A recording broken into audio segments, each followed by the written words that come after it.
Have you ever walked off the pitch feeling like you barely existed? Not because you played badly, not because you lost every duel, but because you hardly touched the ball. You make runs, you call for passes, you wave your arms. You find yourself thinking, why won't anyone pass to me? It's one of the most frustrating experiences in football because it feels personal. You start believing your teammates don't trust you, that you're not good enough, or maybe you're just invisible. But here's the uncomfortable truth. Most players who don't receive the ball aren't being ignored, they're being overlooked. And those are two completely different things. Football moves too fast for your teammates to search for you. They don't have time to think, where's Alex? Instead, they instinctively pass to whoever stands out as the easiest, safest, and clearest option in that split second. If you aren't that option, you disappear. Today, we're breaking down the hidden reasons why this happens, why almost every young player misunderstands it, and how you can become the player your teammates naturally want to find without shouting louder, demanding the ball, or becoming selfish. Because once you understand this, you'll stop chasing the game and start pulling the game toward you. Most players think receiving the ball is about one thing, getting open. That's only half the story. Imagine you're watching a match from above. 22 players are constantly moving. The ball is changing direction. Defenders are closing space. Teammates are under pressure. Now ask yourself something. When your teammate has only 1 second before being tackled, do they really have time to scan the entire pitch? No. Their brain is looking for the fastest answer, not the best answer, the clearest answer. That's a huge difference. This is why two players can stand in almost the exact same amount of space, yet one receives the ball 5 times more often. It isn't he's loud because or more talented, or even more technical. He's simply easier to find. Elite players don't just create space, they create certainty. That's the skill almost nobody talks about. And once you notice it, you'll start seeing it everywhere. Watch almost any professional match. Some players always seem available, almost magnetic. The ball keeps finding them. It looks effortless, but it's not luck. It's a series of tiny decisions happening before anyone even thinks about making a pass. That's what we're going to uncover. Here's the biggest misconception in youth football. Players believe availability starts when they want the ball. In reality, availability starts several seconds earlier. Think about what usually happens. The ball is on the opposite side, you relax, you stop scanning, you jog casually, then suddenly the ball starts coming toward your side. Now you panic, you sprint into space, you point, you shout, you ask for it. But by then, you're already late. Your movement reacted to the play instead of preparing for it. The best players rarely chase opportunities. They arrive before opportunities appear. That's why they always seem one step ahead. Not because they're faster, because they're earlier. Football rewards anticipation far more than reaction. And anticipation isn't magic. It's simply gathering information before everyone else does. Every glance over your shoulder, every quick scan, every adjustment of your body angle, every tiny movement before receiving.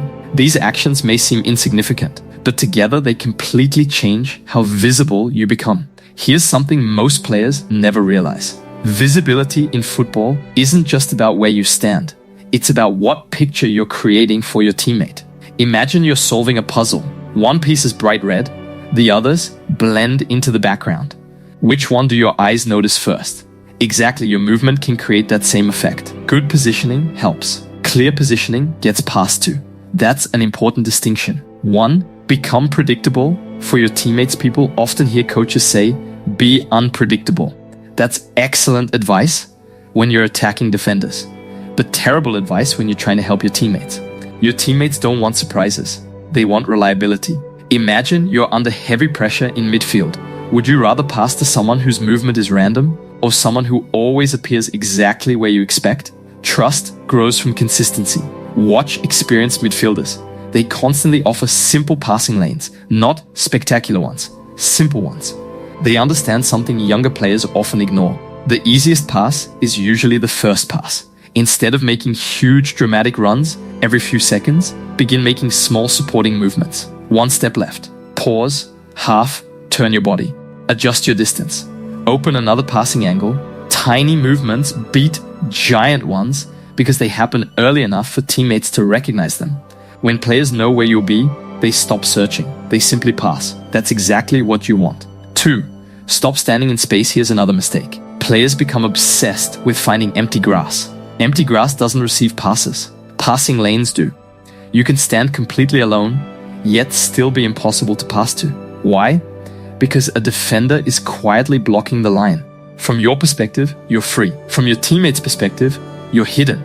This is why elite players rarely stop moving after finding space. They're constantly making tiny adjustments. Half a step, 1 meter, a slight change of angle, just enough to reopen the passing lane. Think of it like opening a door. Sometimes the door only needs to move a few centimeters before it swings open. Football works the same way. Instead of asking yourself, am I open? Ask something much better. Can my teammate actually see the passing line? That single question changes everything. The next time you play, don't focus on how far away you are from defenders. Focus on whether an invisible line exists between the ball and your feet. If that line disappears, move until it comes back. It sounds simple, but this one habit alone can double how often you're involved in possession. 3. Your body position is either inviting the ball or rejecting it. Here's something you'll start noticing once you know what to look for. 2 players are standing in similar positions. One keeps receiving the ball, the other doesn't. The difference isn't where they're standing, it's how they're standing. Your body sends information before you ever touch the ball. If you're square to the passer, flat-footed, and staring directly at the ball, you don't look ready. You look static. Now picture another player. His body is half open. One shoulder points toward the passer, the other toward the next area of the pitch. His knees are relaxed. He's already scanned behind him. Without saying a word, he's communicating one message: I'm ready. You can trust me. Your teammate sees that in a split second. Remember, players under pressure don't have time to analyze every option. They rely on quick visual cues. A player with an open body shape looks like a safe decision. A player standing flat often looks like trouble waiting to happen, even if both have the same technical ability. This is why the best midfielders seem to have more time than everyone else. They don't receive the ball and then prepare for the next action. They prepare before the pass is ever played. Here's a challenge for your next match. Every time your team has possession, ask yourself, if the answer is no, adjust your body. Half a turn, one small step, one glance over your shoulder. Those tiny details completely change how confident your teammates feel about giving you the ball. You're not asking for possession anymore. You're inviting it. 4. Become the player who solves problems. Most young players make one huge mistake. They think football is about proving themselves. So every movement is designed to receive the ball. Elite players think differently. Every movement is designed to help the player with the ball. That mindset changes everything. Imagine your teammate is trapped near the touchline. 3 defenders are closing him down. At that moment, he isn't looking for the flashiest option. He's looking for relief. Can you become that relief? Maybe it's a 5-meter support angle.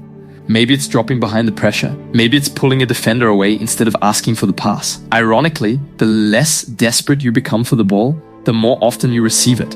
Because now you're solving football problems instead of creating new ones. Coaches love these players. Teammates trust these players. And over time, everyone starts looking for them automatically. That's when something interesting happens.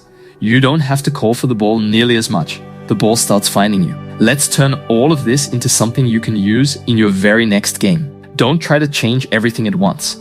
Pick these 4 habits. Every few seconds, quickly check what's around you. Not just the ball. Check defenders. Check teammates. Check open space. The more information you collect early, the calmer your decisions become later. If the ball is on the opposite side, don't switch off. Start adjusting your position while the play is still developing. Remember, early movement beats fast movement. Never assume you're still available. One defender taking 2 steps can completely block the pass. Stay alive with constant micro adjustments. A meter here, half a step there, small changes make huge differences. When you receive the ball, don't admire the touch. Play simply, move it quickly, support again. Every successful action builds trust, and trust creates more passes. Think about your favorite professional midfielder. Chances are they aren't constantly doing impossible things. They're constantly doing simple things at the perfect time. That's why they stay involved for 90 minutes. Not because they demand the game, because the game trusts them. Here's something I want you to try this week. Don't measure your performance by goals, or assists, or even touches. Measure one thing. How many times did you become an obvious passing option before asking for the ball? You'll probably realize something surprising. The best moments happen before the pass, not after it. That's where football intelligence lives. And once you improve those moments, everything else starts improving too. You'll receive more passes, make better decisions, lose possession less often, and feel more confident because you're no longer chasing the game, you're influencing it. Here's the biggest takeaway from this entire video. The players who always receive the ball aren't always the most talented. They're the easiest players to trust. Football is built on tiny moments of confidence. Every teammate is constantly making silent decisions. Who can help me? Who's ready? Who's safe? Who's already thinking one step ahead? Become the player who answers those questions before anyone has to ask. That's what separates players who disappear for long stretches from players who are involved in almost every attack. Don't chase attention. Earn trust. Because trust isn't built with one amazing pass. It's built with hundreds of smart movements that most people never notice. Those invisible habits eventually become visible results. More touches, more confidence, more influence. And the strange thing is, once you stop worrying about getting the ball, you'll probably start getting it more than ever before. If this video changed the way you think about football, let me know in the comments. And if you want more videos that break down the hidden side of football, the details that actually change your performances on the pitch, subscribe, because that's exactly what we'll keep exploring. See you in the next one.